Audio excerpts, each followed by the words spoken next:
Shalom Uvracha, les plus intelligents l'auront sans doute compris par le titre de cette vidéo. Nous allons parler de couple et d'intimité. Si vous saviez le nombre de témoignages et messages que je reçois, et ce depuis des années, sur les couples dysfonctionnels dans les divers milieux orthodoxes, vous comprendriez que la manière dont les sujets relatifs à l'intimité sont abordés de nos jours est la cause des frustrations, des adultères et divorces qui montent en flèche dans le monde froum. Et véritablement, cela me fait très mal car c'est en grande partie dû au fait que ces sujets ne sont plus traités à la lumière de la Torah, mais uniquement sous un angle chaque fois de plus en plus rigoriste. Comme l'intimité pour le plaisir est fortement déconseillée dans certains milieux orthodoxes et qu'on encourage les hommes à ne le faire qu'une seule fois par semaine, énormément d'hommes qui ressentent une attraction pour la chose en ont honte. Pourquoi j'en ai envie si souvent alors que la Torah est censée m'aider à prendre le contrôle sur cette pulsion? Un homme qui en a beaucoup envie finit par se sentir anormal et certains vont dévier gravement car ce qu'ils ne font pas à la maison avec leur femme, ils le feront ailleurs, y compris avec des enfants. Et beaucoup de femmes qui ont grandi dans ces milieux froum où les hommes passent peu de temps à la maison, car toujours à la synagogue pour prier, ou au Beth Midrash pour étudier, ou au Farbrengen ou au Tish pour une célébration chassidique, ou au travail, ont du mal à accepter les sollicitations de leur mari, comme si leur mari serait censé ne quasiment plus avoir de désir. Autrement, ils seraient des animaux. De l'autre côté, les hommes qui ont peu d'envie ou sont parvenus à tuer leurs envies par l'étude assidue de la Torah, puisque oui, l'étude de la Torah intensive peut rendre impotent, ont tendance à croire que leurs femmes n'ont pas de désir, que c'est une chose d'homme. Par conséquent, ils ne voient pas le problème à ne pas avoir de rapport intime régulier avec leurs épouses et ne décèlent pas les signes de frustration chez elles. Beaucoup de gens ont tendance à l'oublier, mais les femmes peuvent apprécier les rapports intimes autant, si pas plus que les hommes. Et bon nombre de femmes dans les milieux froum sont délaissées, négligées sur ce plan. Ce qui a pour conséquence les adultères, voire une montée dramatique du lesbianisme entre femmes orthodoxes. Parfois, on enseigne même aux hommes qu'il faut éjaculer le plus vite possible pour éviter de tirer du plaisir de l'acte. Or, le corps d'une femme n'est pas pareil que celui d'un homme. Une femme a besoin d'un temps de chauffe, que le plaisir monte graduellement. Il n'est donc pas difficile d'imaginer sa souffrance et sa frustration face au mari qui veut finir comme un TGV. Voilà pourquoi il est fortement recommandé par nos sages, Zichronam Livracha, que si l'homme a joui sans que sa femme n'ait elle aussi atteint le plaisir, il conviendrait qu'il le refasse une deuxième fois pour se concentrer cette fois-ci sur son plaisir à elle. La Torah est un mode d'emploi pour nous permettre de mener la vie la plus équilibrée possible, en évitant les extrêmes de part et d'autre. Ne pas être dans l'équilibre peut causer d'innombrables problèmes, et j'en ai mentionné 4.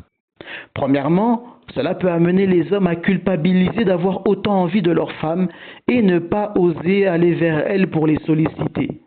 Deuxièmement, penser que c'est toujours l'homme qui en a envie et que les femmes en ont moins envie que les hommes peut amener à négliger le plaisir féminin et à ne se focaliser que sur le plaisir masculin. Troisièmement, beaucoup de femmes peuvent avoir des gênes à se donner régulièrement à leur mari. Quatrièmement, toutes les restrictions qui sont imposées sur l'acte peuvent causer des frustrations essentiellement chez les femmes, car leur mari pourrait avoir reçu des instructions erronées. Si nous suivions la Torah et la Halacha sans faire croire aux gens que les humras de la Kabbalah, de la Hassidouf ou je ne sais quoi s'appliqueraient à tout le monde, nous nous porterions bien mieux. Mais au fait, que dit le judaïsme à ce propos? Commençons tout d'abord par la Bible.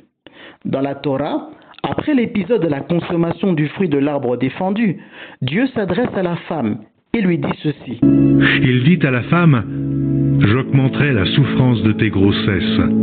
Tu enfanteras avec douleur, et tes désirs se porteront vers ton mari, mais il dominera sur toi. Il y a 3 choses ici qui sont dites à la femme. Premièrement, que sa grossesse sera douloureuse. Deuxièmement, que l'accouchement des enfants le sera également. Et troisièmement, que son désir sera porté vers son mari, mais son mari dominera sur elle. C'est sur ce troisième point que nous allons nous arrêter. Que veut dire que le désir de la femme sera tourné vers son mari, mais que son mari la dominera? Rashi Ze'er Tzadik Livracha nous explique que cela signifie que la femme a été dotée d'un désir très fort pour les rapports sexuels, mais qu'elle n'aura pas le droit d'en demander explicitement à son mari. Plutôt, l'initiative proviendra du mari et non de la femme.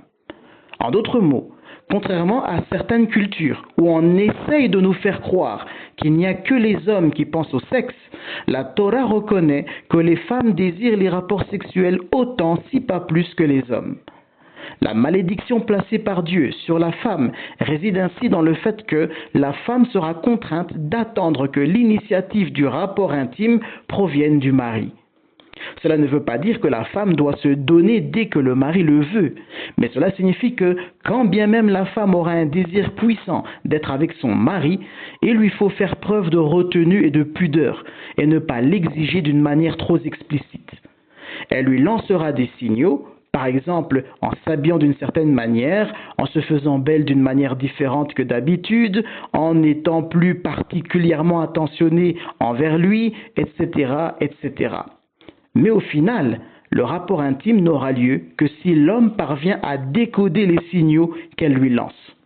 De ce fait, si l'homme a le bon décodeur, il saura que sa femme en a envie et elle sera alors satisfaite. Alors que si son décodeur ne fonctionne pas correctement, il ne va pas déceler les signaux et sa femme sera frustrée. Ainsi, le mot teshuka, traduit ici par désir, signifie qu'une femme désirera se marier et éprouvera un profond désir pour son mari, même si l'intimité et la joie du mariage seront gâchées par l'autorité de ce dernier. De tout ceci, nous pouvons comprendre que tant que l'homme se met dans la tête que la femme n'est là que pour le satisfaire ou que les choses ne sont vues que du point de vue du désir de l'homme, jamais vous n'aurez une relation de couple équilibrée et épanouie. En niant ou négligeant le désir sexuel de la femme, vous créez des frustrations qui vont par la suite, que vous le vouliez ou non, se transformer en désobéissance, rébellion, mauvaise humeur, etc.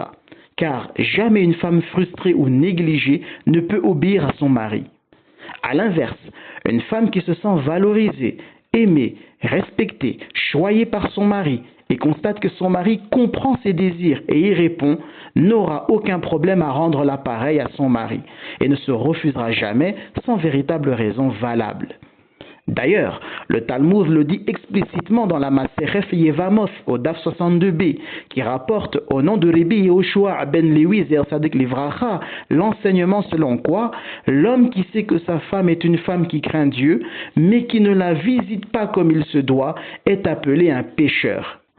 Autrement dit, quand l'homme constate que sa femme se comporte comme il faut à son égard, qu'elle fait tout pour être une bonne épouse, et ne doit pas négliger de la satisfaire sexuellement, car autrement, la piété et le bon comportement de sa femme risquent d'en pâtir.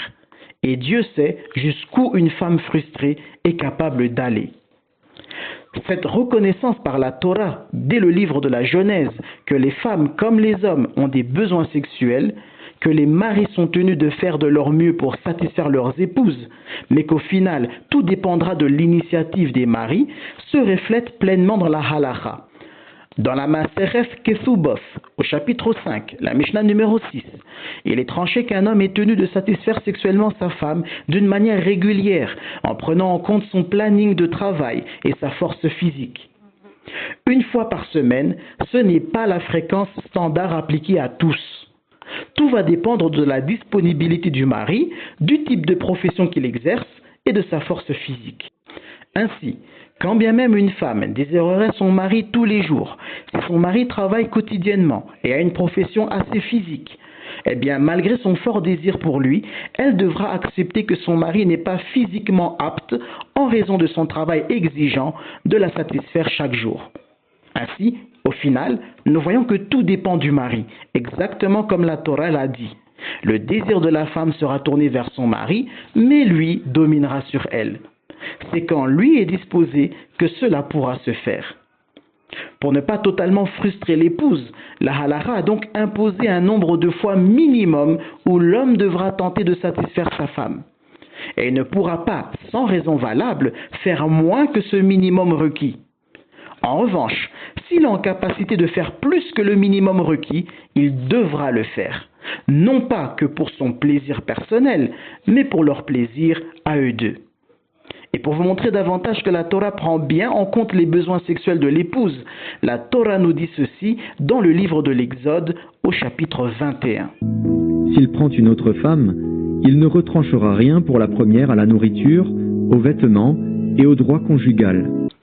Ainsi, quand bien même un homme aurait deux femmes, le fait d'en avoir une deuxième ne doit pas être l'excuse pour négliger les besoins, notamment sexuels et affectifs, de la première. La Torah est venue nous apporter la justice et l'équilibre. Elle n'a pas été donnée à des anges, mais à des humains avec toutes leurs imperfections. Non pas dans le but de rendre l'humain parfait, mais pour que les imperfections humaines soient encadrées et limiter les catastrophes qu'elles pourraient causer. Les mots-clés dans le couple sont la réciprocité, l'équilibre et la compréhension mutuelle. Les hommes qui en ont toujours envie doivent comprendre que les femmes ne sont pas des machines programmées pour écarter les jambes quand ils en ont envie. Les hommes qui en ont moins envie doivent admettre qu'il y a des femmes qui aiment l'acte autant ou si pas plus qu'un homme normal et doivent faire l'effort, même quand ils n'en ont pas vraiment envie, de faire plaisir à leurs épouses. Les femmes qui en ont tout le temps envie doivent aussi arrêter de penser que leurs maris sont des robots qui ne peuvent jamais être en batterie faible, alors que les femmes qui en ont moins envie doivent éviter d'être trop rigides et indisponibles pour leur mari, et que, dans le fond, il vaudrait mieux que leur désir soit tourné vers elles que vers d'autres femmes. En bref, tout est question d'équilibre, de réciprocité et de compréhension mutuelle. Dès lors que l'un des deux, voire carrément les deux, ne s'arrête qu'au bout de son propre nez, jamais les choses ne fonctionneront et vous courez à la perte, à la catastrophe. Rahmana l'Islam.